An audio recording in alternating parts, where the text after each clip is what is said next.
국방부 기무사 개혁위원회가 개혁안을 최종 확정했습니다. 기존 조직을 대폭 축소해 존치하는 방안과 국방부 본부 조직으로 전환하는 방안, 그리고 외청 독립안 등 세 가지 안을 국방부 장관에게 보고하기로 했는데요. 네, 취재기자 연결합니다. 이승국 기자. 네, 지난 5월 꾸려진 국방부 기무사 개혁위원회가 오늘 최종 개혁 권고안을 발표했습니다. 개혁위는 기존 사령부 형식을 유지하거나 국방부 본부로 전환해 장관의 참모기관으로 운영하는 방안, 또 입법을 거쳐 외청으로 독립시키는 방안 등 세 가지 안을 국방부 장관에게 보고하기로 했다고 밝혔습니다. 장영달 개혁위원장은 대통령령과 기무사 사령부령 등 현재 기무사를 바치고 있는 모든 제도적 장치들은 완전히 폐지하기로 했다고 밝혔습니다. 또 기무사 요원 30% 이상을 감축해 정예화, 전문화를 추진하고 특히 전국 시도에 배치된 소위 60단위 기무부대는 전면 폐지하기로 결정했다고 설명했습니다. 이와 함께 기무사령관의 대통령 대면 보고도 중단시키기로 권고했다고 덧붙였습니다.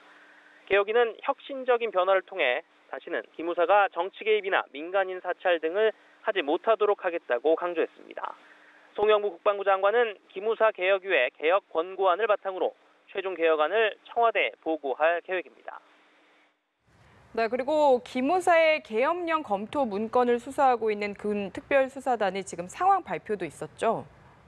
네, 지난 16일 출범한 군 특별수사단이 그동안의 수사 상황을 공개했습니다.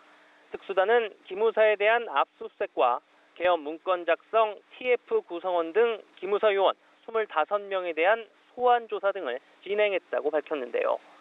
계엄 문건 보고서의 원래 제목은 언론에 공개된 전시 계엄 및 합수 업무 수행 방안이 아닌 현 시국 관련 대비 계획이었던 것으로 확인됐습니다. 기무사는 계엄 문건 작성 TF를 비밀리에 운영하기 위해 다른 이름으로 예산과 장소를 확보했고 망이 분리된 컴퓨터로 문건을 작성한 것으로 드러났습니다. 이 망이 분리된 PC는 인터넷이나 사내 인트라넷 등의 접속이 차단된 컴퓨터라는 의미인데요.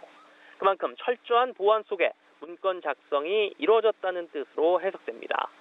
특수단은 또 기무사가 TF 운영이 끝난 뒤 사용된 전자기기를 모두 포맷했다고 밝혔습니다. 특수단은 수사 초기 확보한 USB 안에 수백 개의 파일이 저장됐다가 삭제된 흔적을 발견하고 이 중 상당수를 복구했다고 설명했습니다. 복구된 일부 파일에 계엄 시행 준비에 관한 내용이 다수 포함된 점에 주목하고 압수물과 관련자 진술 등을 통해 구체적인 사실관계를 확인하는 데 수사력을 집중하고 있다고 밝혔습니다. 특수단은 기무사의 세월호 유가족 사찰 의혹에 대해서도 기무사의 조직적이고 전방위적인 사찰 혐의를 포착하고 수사를 진행 중이라고 밝혔습니다. 현장 지원 등의 명목으로 세월호 TF를 구성해 유가족의 성향과 정부 발표에 대한 반응, 그리고 일부 유가족의 사진과 학력 등의 정보를 수집해 보고한 사실을 확인했다고 설명했습니다. 지금까지 국방부에서 전해드렸습니다.